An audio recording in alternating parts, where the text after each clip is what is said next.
नमस्कार मित्रांनो, मी गौरव चौधरी आणि स्वागत आहे तुमचं गौरवच्या आर्थिक कट्ट्यावरती. आज आपण एका महत्त्वपूर्ण विषयावर चर्चा करणार आहे, ते म्हणजे इन्व्हेस्टमेंट. बऱ्याच लोकांना इन्व्हेस्टमेंटमध्ये खूप कन्फ्युजन असतं. इन्व्हेस्टमेंट करायची, बचत करायची, म्युच्युअल फंड्स घ्यायचे, स्टॉक्स घ्यायचे की प्लॉटमध्ये इन्व्हेस्ट करायचे. तर या सर्व प्रकारांबद्दल आज आपण चर्चा करणार आहे. इन्व्हेस्टमेंटचे 3 प्रकार, 3 मुख्य नियम आणि इन्व्हेस्टमेंट सुरू कशी करायची याबद्दल आपण या व्हिडिओमध्ये चर्चा करणार आहे. तर व्हिडिओ शेवटपर्यंत पहा आणि सुरू करूया.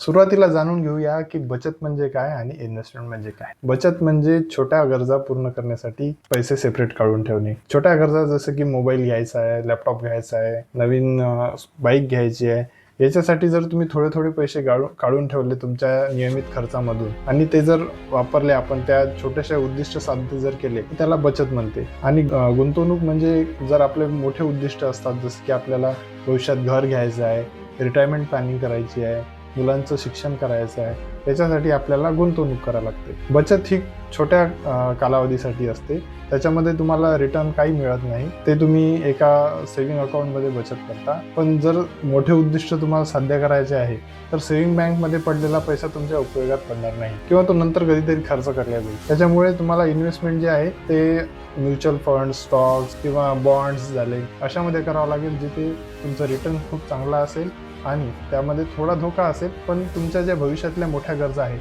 त्या पूर्ण होतील. त्याच्यामुळे इन्व्हेस्टमेंट वेगळं आहे आणि बचत जी असते ती वेगळी असते. मित्रांनो, आता आपण गुंतवणुकीचे 3 मुख्य नियम जाणून घेऊया. नियम क्रमांक 1, चक्रवाढ व्याजाची जादू. Compounding is magic.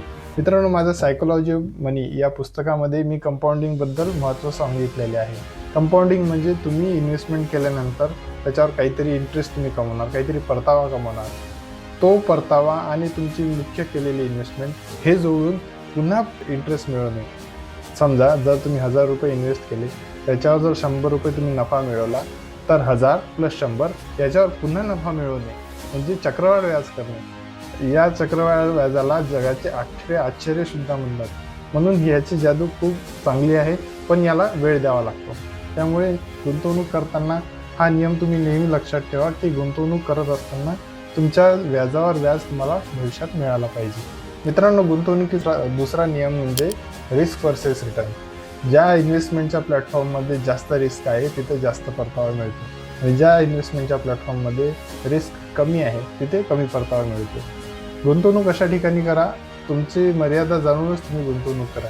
जिथे सुरुवातीला गुंतवणूक करताना कमी परतावा मिळत जरी असेल पण त्यामध्ये धोका नसेल, तर तिथे तुम्ही इन्व्हेस्ट केलं पाहिजे. जर तुम्ही शेअर मार्केटमध्ये इन्व्हेस्ट केलं तर तुम्हाला जास्त नफा मिळू शकतो, पण तिथे पैसा गमावण्याची शक्यताही तेवढीच जास्त असते. म्हणून सुरुवातीला म्युच्युअल फंड्स सारख्या ठिकाणी इन्व्हेस्ट केलं पाहिजे. गुंतवणुकीचा तिसरा नियम म्हणजे डायव्हर्सिफिकेशन. आपला सगळा पैसा एकाच गुंतवणुकीच्या प्लॅटफॉर्मवर टाकणे म्हणजे चुकीचे आहे. जर ती गुंतवणूक फसली तर तुमचा पूर्ण पैसा जे आहे ते डुबू शकतो.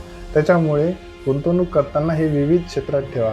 जसे की सगळा पैसा हा शेअर मार्केट किंवा सगळा पैसा प्लॉट्स किंवा सगळा पैसा हा म्युच्युअल फंड्समध्ये इन्व्हेस्ट नका करू. थोडा पैसा या ठिकाणी, थोडा पैसा या ठिकाणी आणि थोडा पैसा या ठिकाणी ठेवा. हेच सुरक्षित ऑप्शन आहे. तर मित्रांनो, आता जाणून घेऊया की गुंतवणूक सुरू कशी करायची. गुंतवणूक सुरू करण्याआधी एक नियम लक्षात ठेवा की तुमच्याकडे किमान 6 महिन्याचा खर्च भागेल इतका इमर्जन्सी फंड तयार असला पाहिजे. नो मॅटर तुम्ही इन्व्हेस्टमेंट किती करू शकता, काय करू शकता, कधी सुरुवात करायची, हे सर्व नियम बाजूला ठेवा. इन्व्हेस्टमेंट कितीही पैसा तुमच्याकडे असला तरी पण 6 महिन्याचा खर्च भागेल इतका इमर्जन्सी फंड तुम्ही बाजूला काढून ठेवा, नंतरच इन्व्हेस्टमेंट सुरू करा. जर तो खर्च तुमच्याकडे नसेल तर तुम्ही इन्व्हेस्टमेंट सुरू करू नका. दुसरा नियम, इन्व्हेस्टमेंट सुरू करण्यासाठी मोठ्या रकमेची गरज नाही. छोटी रक्कम पण ती सातत्यपूर्वक जर तुम्ही इन्व्हेस्ट केली तर तुम्ही गुंतवणुकीत सक्सेस होणार. त्याच्यासाठी सिस्टमॅटिक इन्व्हेस्टमेंट प्लॅन तुम्हाला करावा लागेल. दर महिन्याला छोटी रक्कम का होईना पण तुम्हाला ती बाजूला काढून ठेवावं लागेल आणि सातत्यपूर्वक इन्व्हेस्टमेंट सुरू करावं लागेल. तिसरा नियम की तुम्हाला इन्व्हेस्टमेंटच्या दुनियेत कन्सिस्टन्सी हाच तुमचा मित्र आहे. जितकी जास्त वेळ तुम्ही इन्व्हेस्टमेंट करा तेवढा जास्त परतावा तुम्हाला मिळेल. वॉरेन बफेटचं एक्झाम्पल मी याआधी तुम्हाला सांगितलेलंच आहे की त्यांनी वयाच्या 10व्या वर्षी गुंतवणुकीला सुरुवात केली आणि वयाच्या 50 नंतर त्यांना 95% संपत्ती त्यांची प्राप्त झाली. त्याच्यामुळे वेळ हाच तुमचा खरा मित्र आहे. गुंतवणुकीत कोणतेच शॉर्टकट्स नाही, कोणतेच की फॅक्टर्स नाही. गुंतवणुकीला वेळेची संधी द्यावी लागते, तरच ती गुंतवणूक तुम्हाला खरा जादू दाखवेल. मित्रांनो, सर्वसाधारण व्यक्तीने गुंतवणूक कुठे करायची तर याचे 3 ॲसेट मी तुम्हाला सांगणार आहे. पहिला म्हणजे शेअर्समध्ये इन्व्हेस्ट करा. मित्रांनो, तुम्हाला माहीत असेल की आज आपण प्रगतशील देश आहे, खूप कंपन्या आहेत की जे खूप चांगल्या पद्धतीने ग्रो करत आहे. जर त्यांच्या ग्रोमध्ये जर आपण सहभागी असलो, त्याचे जर पार्टनर बनलो, म्हणजेच त्या कंपनीचे जर शेअर्स आपण घेतले, तर त्यांच्या वाढीसोबत आपलीसुद्धा वाढ होईल. त्यामुळे हे शेअर्सला तुम्ही गुंतवणूक केली पाहिजे. जास्त परतावा देणाऱ्या शेअर्स मागे न धावता सिस्टमॅटिक परतावे देणाऱ्या कंपन्यांचं सिलेक्शन करावं लागेल. जर तेही तुम्हाला जमत नसेल तर जे फंड मॅनेजर्स आहेत मोठे मोठे म्युच्युअल फंड कंपन्यांचे, त्यांच्या सहाय्याने तुम्ही म्युच्युअल फंड्समध्ये इन्व्हेस्ट करा, तेच योग्य राहील. दुसरा ऑप्शन आहे बॉन्ड्स किंवा FDs. फिक्स्ड डिपॉझिट करणे हा सर्व भारतीयांचा एक आवडता गुंतवणुकीचा प्रकार आहे. आपल्याकडे पैसे आले की ते एका फिक्स्ड ड्युरेशनसाठी ठेवणे आणि त्याचा परतावा मिळवणे, नंतर कंपाऊंडिंग करून त्या परताव्यावर पुन्हा परतावा मिळवणे.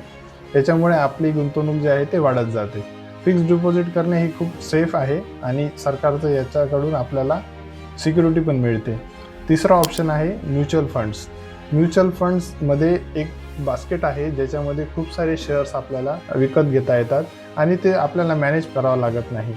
जे मोठे मोठे फंड मॅनेजर्स आहेत ते आपला फंड मॅनेज करतात. 30 ते 40 कंपन्या स्वतः विकत घेतात, त्यांच्यामधले शेअर्स कमी जास्त करतात आणि आपल्याला चांगले परतावे देतात. तर मित्रांनो, आपण या व्हिडिओमध्ये चर्चा केलेल्या गुंतवणुकीचे नियम, प्रकार, बचत आणि गुंतवणूक यामधील फरक आणि इन्व्हेस्टमेंट सुरू कशी करायची, ही माहिती तुम्हाला आवडली असेल अशी आशा करतो. त्यामुळे या व्हिडिओला लाईक करा, आपल्या मित्रांसोबत शेअर करा आणि अशाच महत्त्वपूर्ण व्हिडिओसाठी मला सबस्क्राईब करायला विसरू नका. भेटूया अशाच एका नवीन व्हिडिओ. तोपर्यंत धन्यवाद.